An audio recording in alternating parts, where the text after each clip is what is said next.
And there we go. We're good. We are officially recording. So hello, Kristine. How are you? I am so good. And thank you so much for having me on your podcast. Thank you so much for doing this. I am genuinely excited to chat with you today. We're going to talk all things astrology, all things tarot, really. And of course, your mediumship, which, as I usually start my interviews, I have a million questions because that's just how I am. Yeah. So I'm so excited. I'm so excited. Thank you so much for doing this. And we're busy mamas, that's for sure. So I appreciate it and understand it even more on a on such a level. I really do. So thank you. I want to start right away. I want to ask you, what are, or do you know your big three? So your sun, your moon, your rising. Yes. Sun, Capricorn. Rising, Capricorn. Okay. Also, Mercury is in Capricorn. And then my moon sign is Pisces. We have the moon is in Pisces. No, not Pisces. I mean Cancer. And the moon is in Cancer today. I always mix those two, but yeah. I'm just, what can I say? I don't know if I'm allowed to swear, but I'm just like a sad bitch that likes to get shit done. That's basically what it is. So much, because I'm also a weird, sad bitch, and that is the truth. So I'm Cancer sun. I am Sagittarius rising, and I am Libra moon. So I am like, I cry every day. Yeah, same. I cry, and I cry when I'm happy, and I cry when I'm sad, and I cry when I'm angry. Yeah. I just, it's just the emotion of just, and it's how I sort of express and interpret. And yeah, in the words of my husband, it's a lot. It's a lot that goes on. And I said, yep. It's so much. And I think, if I can, I speak for myself when I say also very empathic. I'm coming to realize how empathic I am. And I think that's, I'm assuming, as I'm learning more about astrology too, it's very much a Cancer thing as well. Yeah, absolutely. 100%. And that I'm trying to distinguish what is mine and what is my energy and what is others, because I think we're very empathic. We absorb and pick up on other people's energy and emotions, and we are usually the first ones to pick up on things, subconsciously or not. And that I've come to really understand in the past few years, because I always had an ability. I never understood why until recently, but I could go into a room, a group of people, work, it didn't matter. And I'm like, oh, Cindy's off today. Yeah. She's off. And even with my husband, we'll go somewhere and I'm like, oh, like, Bill doesn't look right. Like something's off. He's like, he's perfectly fine. Like, and he was acting, he's perfectly fine. I'm like, no, he's fine, but something's off. And I swear to God, 9 times out of 10, I'm like, if I inquire or if I push, I am right. And it's something that I've always been able to pick up on, and other people can't. Right. So, I think, Cancer energies, they are incredibly psychic and intuitive. And, but also what you're describing about walking into a room and you notice right away what energy is where. It also, I don't know if you're familiar with the book, The Body Keeps the Score, because it does talk about hyper alertness, where trauma and intense relationship can cause you to hyper focus into in relationships to gain information so that you can feel safe. And I do feel like combining that with Cancer also in your chart, that can be quite overstimulating. So I like, for me at least, I need a lot of alone time. Yes. So that I don't need to hyper focus and be psychic and in tune to my environment so much, and try to like just be with me. Yeah.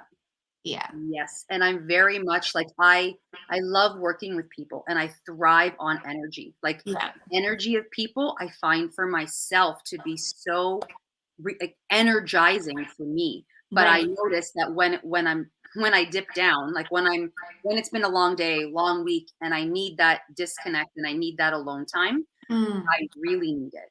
Like, I need to be alone for a little bit, and I need to recharge, because I find it so wonderful, but I find it can be very exhaustive for me.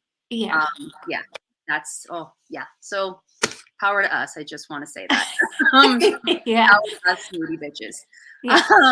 And so in terms of the process of astrology, energy, again, I'm newer at this and so interested. Our energy and the ability to pardon me, the ability to connect with one another.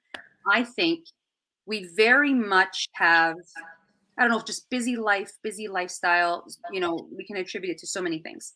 But I Yeah. think it's very innate in us. And I think our planetary connection to things like astrology is more I want to say innate. I think it's more part of us than we realize, but it's very much become like the topic of tarot, astrology, spirituality, however we kind of coin it or phrase it, categorize it for us, has become very like woo woo, if you will. Yeah. Like, it's Yeah. very, I don't want to say taboo. That's not the right word, but it's very woo woo. I don't know of another word other than Yeah. woo-woo. And I find that a little frustrating, and I find that so weird to me because the Yeah. more I dive into this, the more logical it is to me. It's like, of course, 100%. of course we're connected. Like, how could we Yeah. not be?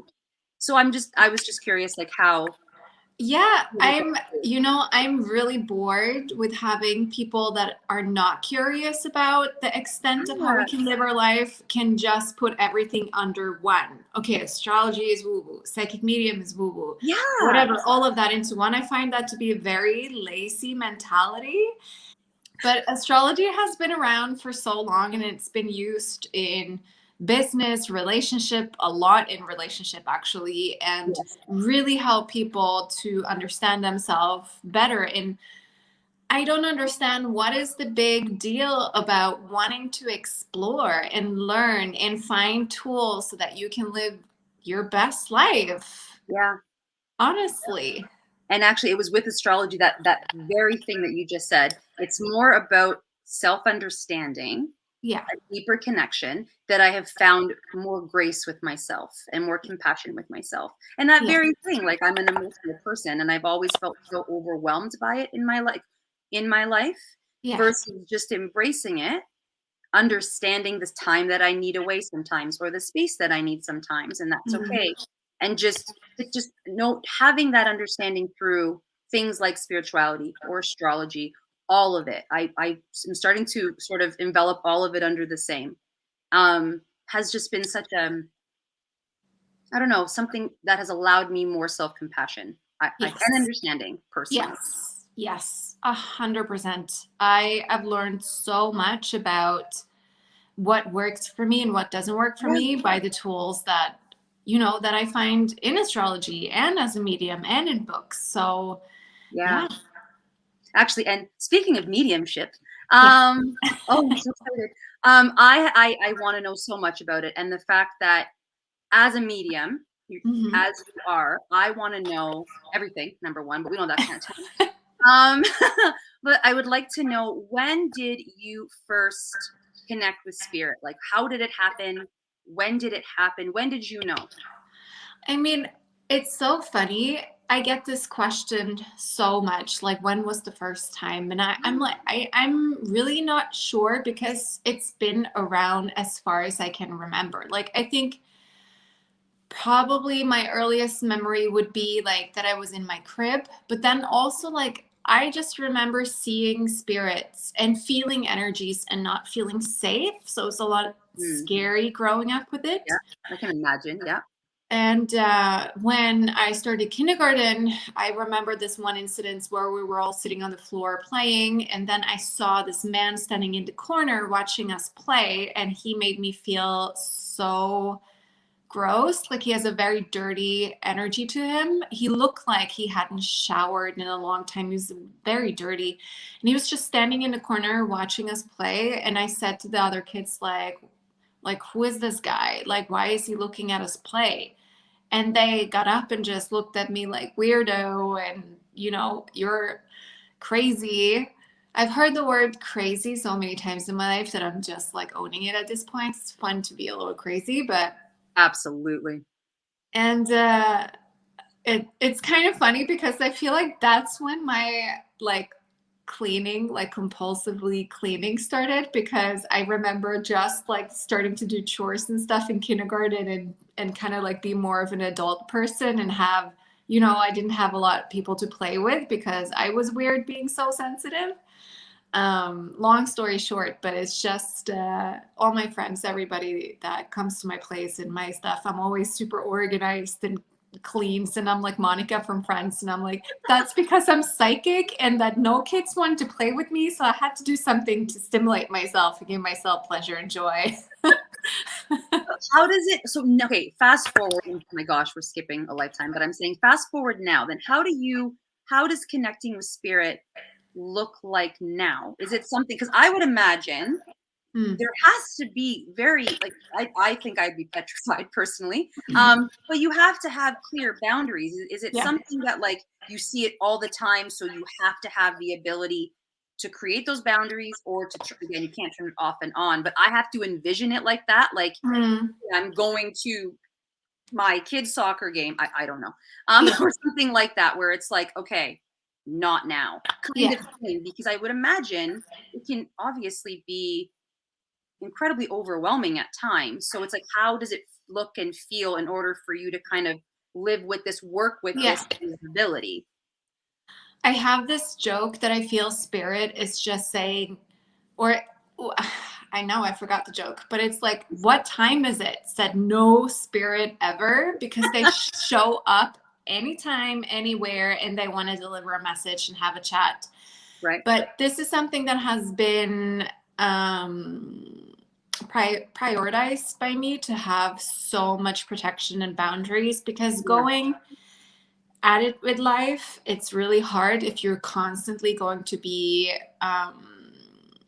stimulated with spirit, if you might say. And I want to have my own life. I want to not always have my energy to be shared and to deliver messages. So I work with clients, and then when I do work, I spend time doing yoga, breath work, meditate to really open up.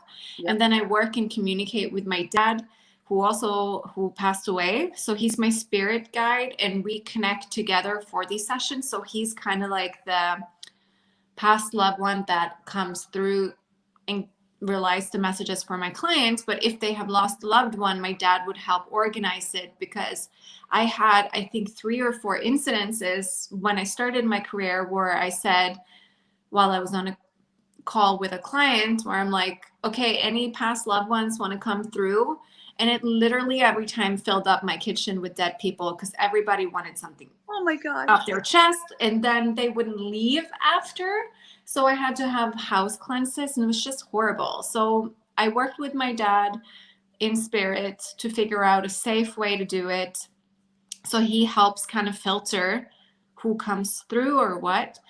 But if I go out with a group of friends, and if there's drinks involved, there's always a grandparents or a dead one coming through. So it's like, I don't normally enjoy it, because that's not the environment where I want to rely heartfelt messages. Absolutely. But if I have a drink, it's like I open up the channels for like, So I don't drink much, and I don't go out in big crowds much, but when I do, there's always something. So it can be challenging, but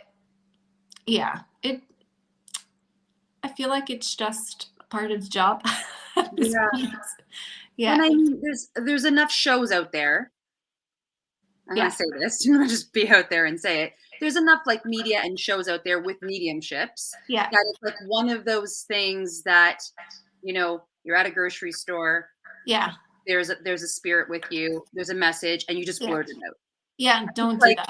Like, I don't know if that is necessarily. No. I don't know. But I'm like, I don't know if that's exactly how it works, right? Like, I don't know. Well, America has definitely branded psychics to be people that just bombard you with information. So I practice highly having boundaries with spirit and my job and the people I relay information to.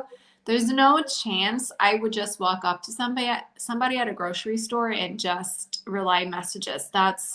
You don't know what state they're in. You don't know how the message is going to affect them. And you also want to be responsible to like their well-being. And just in my own experience, I've had psychics telling me stuff without my permission, and it can be quite damaging. Yeah. Yeah. Because And I know, like, one of yeah. the biggest things, I think, I've never gone to a psychic. Yeah. And I've never wanted to in the past because it's the typical, like, I'm just too afraid for bad news. Yeah. Right? Like, there's this very negative, like, connotation with it. It's like, oh, no, I don't want you to tell me anything bad. Yeah. And again, having a bit more insight later now in my life, it's like, again, I think that's very part of the stereotypes that it comes with that I'm realizing now. I'm like, that's not how it works. And I don't think that that's true at all. Right. And just being connected to that kind of connection and communication. But it's funny because there's so many psychics and mediums out there and they all work very different. But I've had a client that had seen a psychic and she was on point with what she said, but she was like, your friend is going to die and this is what's going to happen and stuff like that. And I'm like, holy hell, that's like, that should be illegal, first of all. And yeah, so when I work, I always set my intentions loud and clear before I connect with my clients, and it's to love and be loved in return. And may this session, you know, bring healing and feeling of security and feeling safe, all of these things that are supportive moving forward. Right. I don't understand what would be the purpose in saying like your friend will die, you know, and put you into fear, you know? Yeah. And I would too, I think anyone wanting to seek a mediumship or a reading, I think that just to be aware of that, right? Like there's a seeking of some type of healing. There is a seeking of either a connection, that they're looking for a connection, or some type of guidance, direction, etc. So I also do think, like my therapist or like good friend, like you seek out someone that you feel connected with, because there's a lot of mediums out there. And I think you don't always gel well together, right? So that is something I've also been more aware of too. It's like maybe it just wasn't a good connection as a whole, like the two people connecting. And like anything else, you have to find the right fit, because then once that trust is established, I think it can very well be like a long-standing like relationship of like a spiritual guide.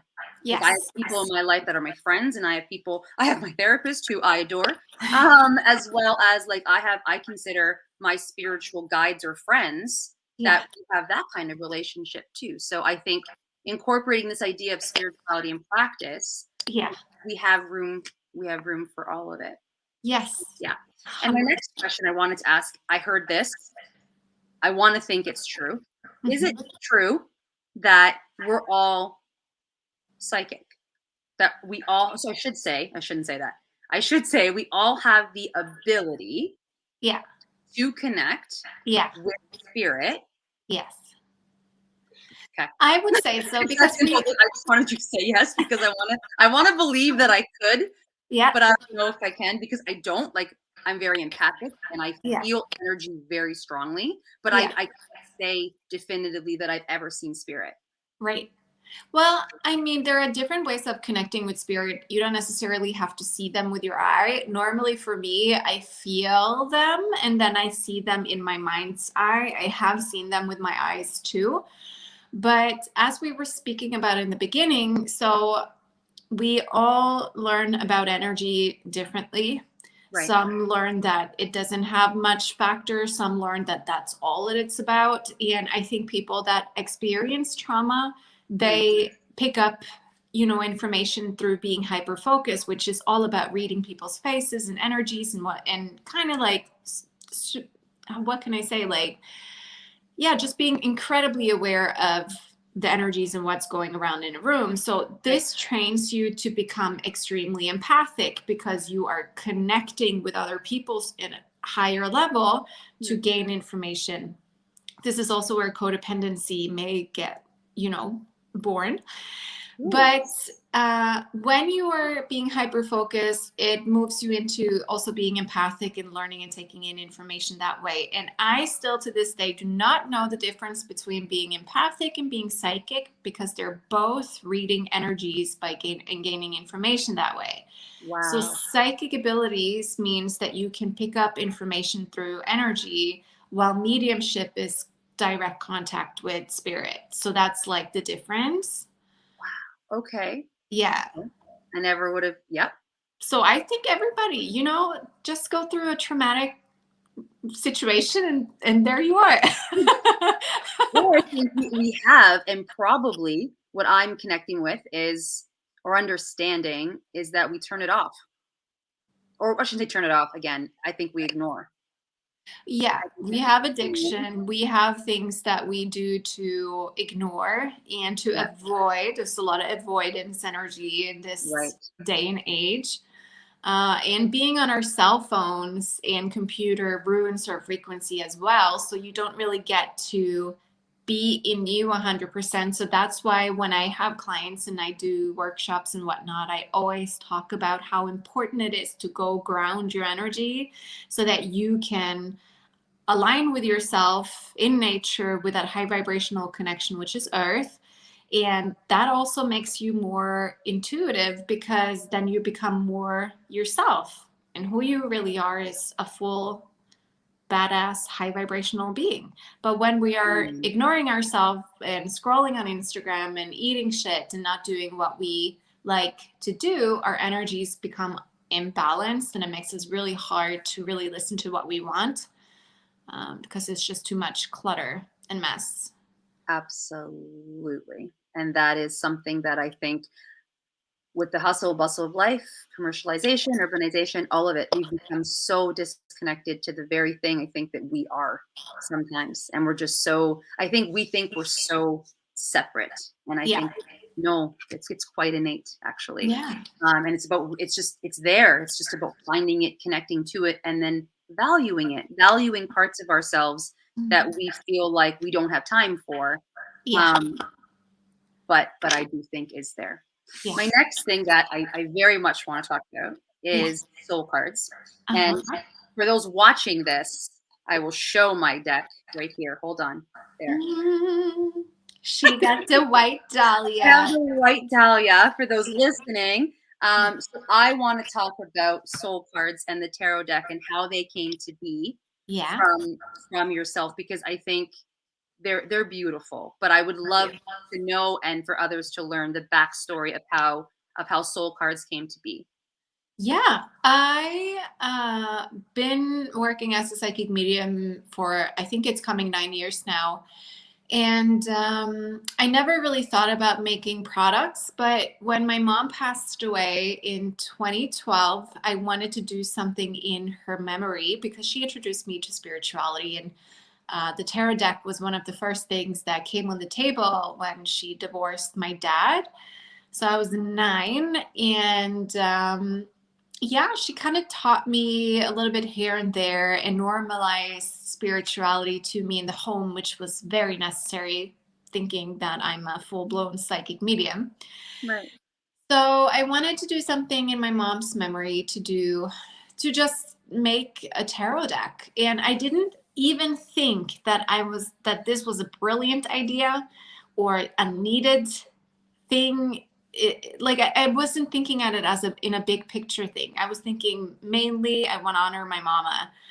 So I hire Karina Nika to help me put my vision into shapes and forms.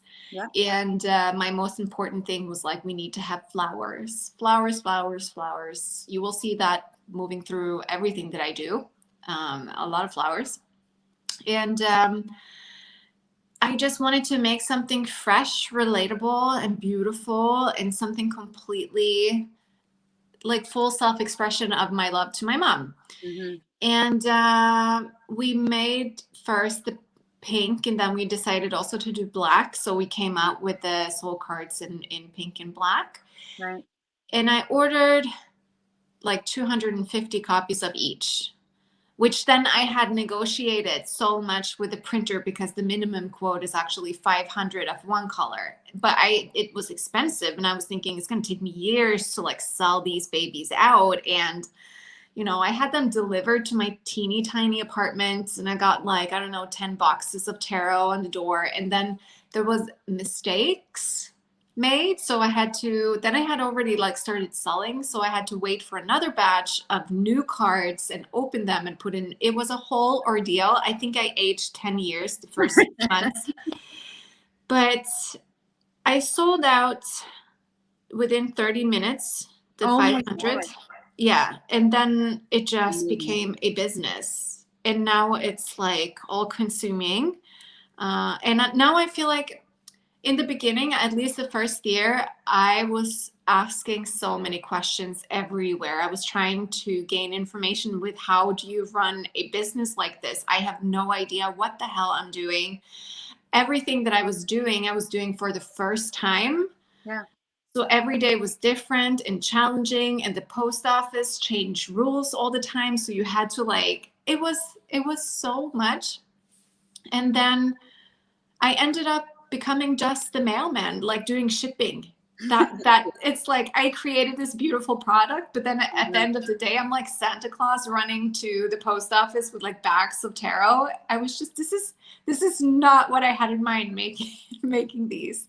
But I'm first of all, that's I think an incredible story, and how like something what we think is so simple and small and like, oh, like we'll see how this goes, and then it becomes something. Just another example. I think the universe's plan is always bigger than ourselves. So I think that's just confirmation of that. But the fact that they did sell out, and the fact that they are so popular, I think is so refreshing that people are seeking this or connecting with this. Yeah. And again, my whole life I've seen tarot, like seen cards, and never thought twice about it. Never, like whatever. And again, very in my own head, like woo woo, like no thank you. Yeah. And the past few years, how things align and how things happen, becoming so much more interested, so much more open to astrology and this idea of planetary connection, understanding my own empathic, my own abilities to absorb energy, like just understanding things. And then finding your website, seeing your cards, I was like, I have no idea why I am drawn to this. No clue whatsoever. I said, but I am going to get these cards. That's what I'm going to do. Don't know why. Can't tell you why. And then I was telling friends, and they're like, my sister, and she's like, you ordered a deck of tarot cards? And I was like, yep, I really did. And she goes, do you got to read them? And I was like, I absolutely do not. And then she's like, well, then what are you going to do with them? I said, and then again, discovering, learning, I'm like, there's a guide you learn. Like there's actually a whole process that you can like learn and do for yourself or others or what have you. And she's like, really? And I'm like, yeah. And even just having conversations with people has sort of demystified this like myth about them, or this, again, use this word one more time, the woo of them. And then I got them, and I'm like, okay, what do I do? I'm like, I don't know. So I set myself up, and then I organized myself, and I did it. And it wasn't even just the reading of the tarot, but it was also what it forced me to do. So I realized that I had like sort of set aside some time for myself. Yeah. I sort of did some meditation for myself before and after. I journal anyway, as of recently. So I was journaling, and then I pulled for myself, and just the sense of it, like the sense of the connection, the clarity of certain things, and then just the whole process of it. I'm like, this is incredible. Like this in and of itself is incredible. And I don't know why I didn't do this earlier, or people do not do this. And sort of that centering of self and the understanding of self, and that connection with whatever we feel, spirit, creator, universe, whatever you want to call it, is cool with me. But it's also what it forced me to do. And now it's something that I do for myself. Well, it's actually every week. If I can do it more, then sometimes I will, or if something's happened or an event or a big question that I need help with, I will kind of pull for myself. I've pulled for other friends now. And like, that we would have never had those conversations. And then like, can you pull me? And I'm like, heck yeah, I can. And it's just created such a space in my life. And I'm like, how cool is this? That it just sort of, I don't want to say it just happened. I don't really believe that, but in terms of how things align. But they're absolutely beautiful. I love that. that whole story. But yeah. I love that. And when you were explaining it, I'm like, you have a spiritual practice and it feels good because you're connecting to who you really are and you're aligning. And that's what I think spiritual practice is all about, is connecting to your truth, who you really are. And that could be, you know, through tarot, that can be through singing, that can be through any self expression. But I love that the tarot cards make you feel like you can do that. Yeah. Yeah. And it would have never, like 5-10 years ago, I would have been like, no, like tarot and my spirituality are not the same and they are not connected. And it's like, no, actually they can be. And maybe for some people it can't, but no, actually though, it can be. Yeah. And it's just really cool. The next thing I really wanted to talk to you about was your moon newsletter, because I subscribe and I have it and I think it's fabulous. And as someone who is very new at diving into astrology and am fascinated by it, but can find it overwhelming at times. I'm like, oh my God, what does Venus and Mercury mean? I don't, what is, no, see, I don't even say it. What does Pisces and Mercury mean? Like, I'm like, I don't understand. So I find the newsletter in general, I find it simple, easy to follow, and it's perfect because I can follow it and I understand it. So please tell us about the moon newsletter. Oh, this is my new passion, honestly. It is such a passion of mine. And I don't know like how it started, but I was on the phone with the president of Soul Cards, Camille. So she does like everything for the company, basically. She's amazing. And she does the edit and all that. But we were talking about the newsletter and she's like, yeah, we should send out a soul letter. And I was just like, because it was called soul letters before. And I was like, oh, like I'm so tired of all these ways I need to communicate with people because we have Instagram and all this social media stuff. And like I wanted to have more passion in what I was doing. And then all of a sudden I was like, we should make some posts on Instagram and just update people about the moon and the moon energies. Right.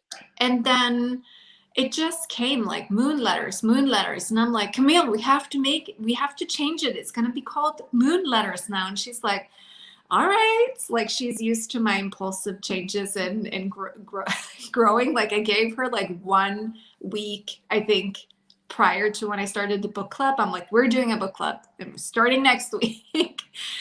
But the moon letter started in January, but we sent one out, I think in December too. But I personally just wanted to learn more about astrology, and I want to learn more about the moon phases and how it affects us so much. Absolutely. And is it possible for us to have a moon letter that can help us plan our month? Like, this is a great day for communication and working through your feels. Like maybe that's the day you should book a therapy session, or this is a day you're going to really want to be at home and be with family. So maybe don't plan, too much work and stress on that day. So just kind of like having the energies of the moon helping us to live more aligned with energies, I found was really intriguing. So I wanted to do the moon weather forecast, but then I also wanted to have like what this month, like each month has in store for us in astrology. Right. And then I also do like tarot pulls. So we get to see a little bit about, tarot messages about this month. And then I also do videos that I'm starting to do just like pick 1 out of 3 video. And this is the reading for you this month because it seems to be the one that's most popular. So it's packed with information about the upcoming month. We send it out on the 1st every month so that you get to plan your month and see a little bit what you're going to be moving through. And with the videos, that's more like of readings that is kind of more directed to just you personally. Yep. So, but I'm happy you like it. It's such a passion of mine. And like I said, I'm so interested and I'm trying to like slow myself down because my own ADHD, I also get like, I go deep. Yeah. So it's just enough for me to understand, to follow. And then my biggest thing also too is to have all the information, but then apply. Yeah. So it's okay, I have this, I have the info, kind of like, what do I do with it? Yes. So I have found it very transmittable in application to my everyday life. And like, why am I feeling this way? It's like, oh, hang on. Like, I Yeah. can't explain why I feel this today, but I feel anxious and like nothing's really happened. But like, Yeah. I feel like, oh, and it's like, oh, I'm going to make a little cross reference. Like, I'm just going to, Yeah. guys, give me 10 minutes where it's like, Yeah. I'm going to go look at something. Excuse me. And Yeah. it's just having that. It's having that. And I really have found it incredibly helpful. Oh, that's so So nice. amazing. So happy. Yeah. Now, can you tell everyone, because I know you are busy, hashtag boss bitch, which is absolutely amazing. And you were describing, like, when you were talking to the president of Soul Cards, that's Yeah. what popped in my head. You're like, no, I'm impulsive. And like I said this, I'm like, yeah, no, hashtag boss bitch. Don't apologize for that. That's how we just get things done. But anyway, so popped in my head. I want to share that. Thank you. How can people get in touch with you for a reading or to connect with you, etc.? Well, I have mostly everything on my website. So KristineFredheim.com, or you can find me on Instagram. And in the link in bio, you can sign up for the newsletter, book a reading. Right now, we are doing this thing called like just the waiting list for readings, but it's basically just sign up there and you will be the first to be notified when slots are being open before like the public, so you can jump in and get yours. Yeah, mainly Instagram is kind of where I live, but we do have the website and you can email us through there if you want. But yeah. That's amazing. Well, and I will very much be sure to put everything in our show notes as well as our website. So people can also go there and like click to kind of navigate to your social media spaces as well. Well, I thank you very, very much for doing this today. And I adore you. And I will continue to pull and think of you and continue to follow you as well. So thank you so much for doing this. Well, thank you for having me. It was a pleasure. And again, thank you for your patience booking this time together. Yeah. All good. Thank you.